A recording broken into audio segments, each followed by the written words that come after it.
Tess of the d'Urbervilles by Thomas Hardy. Chapter 9. The community of fowls, to which Tess had been appointed as supervisor, purveyor, nurse, surgeon, and friend, made its headquarters in an old thatched cottage standing in an enclosure that had once been a garden, but that was now a trampled and sanded square. The house was overrun with ivy, its chimney being enlarged by the boughs of the parasite to the aspect of a ruined tower. The lower rooms were entirely given over to the birds, who walked about them with a proprietary air, as though the place had been built by themselves, and not by certain dusty copyholders who now lay east and west in the churchyard. The descendants of these bygone owners felt it almost as a slight to their family when the house, which had so much of their affection, had cost so much of their forefathers' money, and had been in their possession for several generations before the d'Urbervilles came and built here, was indifferently turned into a fowl house by Mrs. Stoke d'Urberville as soon as the property fell into hand according to law. "'Twas good enough for Christians in grandfather's time," they said. The rooms wherein dozens of infants had wailed at their nursing now resounded with the tapping of nascent chicks. Distracted hens in coops occupied spots where formerly stood chairs supporting sedate agriculturalists. The chimney-corner and once blazing hearth was now filled with inverted beehives in which the hens laid their eggs, while out of doors the plots that each succeeding householder had carefully shaped with his spade were torn by the cocks in wildest fashion. The garden in which the cottage stood was surrounded by a wall, and could only be entered through a door.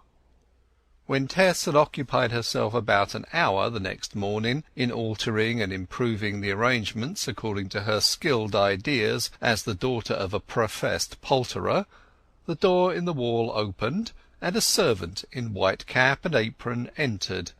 She had come from the manor house.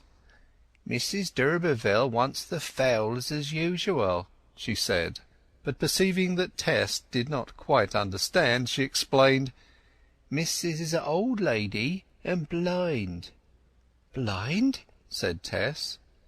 Almost before her misgiving at the news could find time to shape itself, she took, under her companion's direction, two of the most beautiful of the Hamburgs in her arms, and followed the servant, who had likewise taken two, to the adjacent mansion, which, though ornate and imposing, showed traces everywhere on this side that some occupant of its chambers could bend to the love of dumb creatures, feathers floating within view of the front, and hen-coops standing on the grass.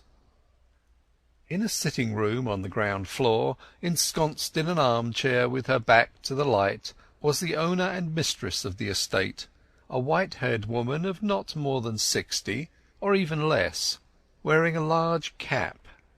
She had the mobile face frequent in those whose sight has decayed by stages, has been laboriously striven after, and reluctantly let go, rather than the stagnant mien apparent in persons long sightless or born blind. Tess walked up to this lady with her feathered charges, one sitting on each arm. "Ah, are you the young woman come to look after my birds?"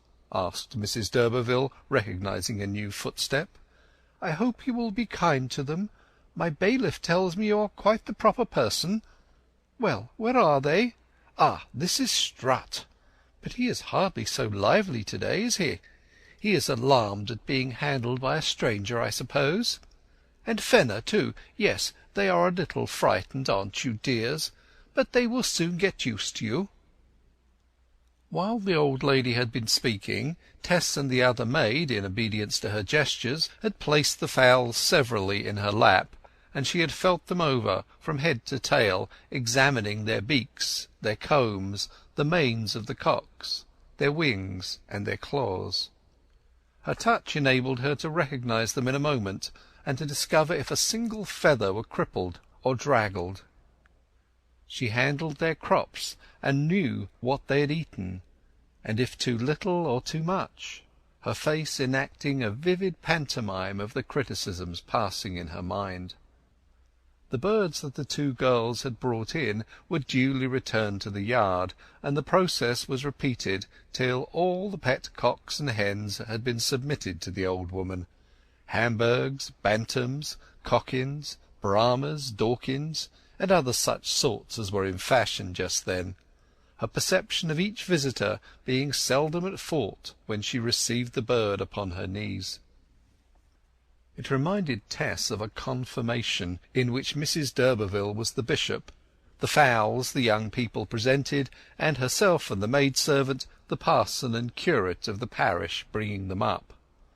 At the end of the ceremony Mrs. d'Urberville abruptly asked Tess, wrinkling and twitching her face into undulations, "Can you whistle?" "Whistle, ma'am?" "Yes, whistle tunes."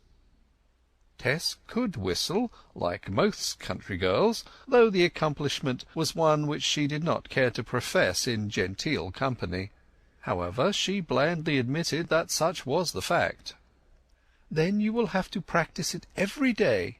I had a lad who did it very well, but he has left. I want you to whistle to my bullfinches. As I cannot see them, I like to hear them, and we teach 'em airs that way. Tell her where the cages are, Elizabeth. You must begin to-morrow, or they will go back in their piping. They have been neglected these several days." "Mr. d'Urberville whistled to 'em this morning, ma'am," said Elizabeth. "He? Pooh!" The old lady's face creased into furrows of repugnance, and she made no further reply. Thus the reception of Tess by her fancied kinswoman terminated, and the birds were taken back to their quarters. The girl's surprise at Mrs. d'Urberville's manner was not great, for since seeing the size of the house she had expected no more. But she was far from being aware that the old lady had never heard a word of the so-called kinship. She gathered that no great affection flowed between the blind woman and her son. But in that, too, she was mistaken. Mrs. d'Urberville was not the first mother compelled to love her offspring resentfully and to be bitterly fond. In spite of the unpleasant irritation of the day before, Tess inclined to the freedom and novelty of her new position in the morning when the sun shone, now that she was once installed there, and she was curious to test her powers in the unexpected direction asked of her, so as to ascertain her chance of retaining her post. As soon as she was alone within the walled garden, she sat herself down on a coop, and seriously screwed up her mouth for the long-neglected practice. She found her former ability to have degenerated to the production of a hollow rush of wind through the lips, and no clear note at all. She remained fruitlessly blowing and blowing, wondering how she could have so grown out of the art, which came by nature, till she became aware of a movement among the ivy boughs which cloaked the garden wall no less than the cottage. Looking that way, she beheld a form springing from the coping to the plot. It was Alec d'Urberville, whom she had not set eyes on since she had conducted her the day before to the door of the gardener's cottage, where she had lodgings. "Upon my word," cried he, "there never was before such a beautiful thing in nature or art as you. Look, cousin Tess." Cousin had a faint ring of mockery. "I have been watching you from over the wall, sitting like Impatience on a monument, and pouting up that pretty red mouth to whistling shape, and wooing and privately swearing, and never being able to produce a note. Why, you are quite cross because you can't do it." "I may be cross, but I didn't swear." "Ah, I understand why you're trying. Those bullies. My mother wants you to carry on their musical education. How selfish of her! As if attending to these cursed cocks and hens were not enough work for any girl. I would flatly refuse if I were you." "But she wants me particularly to do it, and to be ready by to-morrow morning." "Does she? Well, then, I'll give you a lesson or two." "Oh, no, you won't," said Tess, withdrawing towards the door. "Nonsense! I don't want to touch you. See, I'll stand on this side of the wire netting, and you can keep on the other side, so you may feel quite safe. Now, look here, you screw up your lips too harshly. There, 'tis so." He suited the action to the word, and whistled a line of "Take, oh take those lips away," but the illusion was lost upon Tess. "Now try," said d'Urberville. She attempted to look reserved. Her face put on a sculptural severity, but he persisted in his demand, and at last, to get rid of him, she did put up her lips as directed, for producing a clear note, laughing distressfully, however, and then blushing with vexation that she had laughed. He encouraged her with "Try again." Tess was quite serious, painfully serious by this time, and she tried, ultimately and unexpectedly emitting a real round sound. The momentary pleasure of success got the better of her. Her eyes enlarged, and she involuntarily smiled in his face. "That's it! Now I have started you, you'll go on beautifully. There, I said I would not come near you, and in spite of such temptation as never before fell to mortal man, I'll keep my word. Tess, do you think my mother a queer old soul?" "I don't know much of her yet, sir."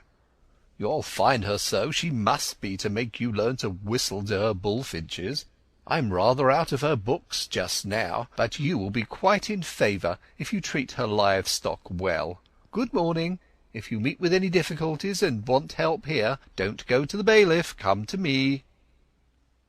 It was in the economy of this regime that Tess Durbeyfield had undertaken to fill a place.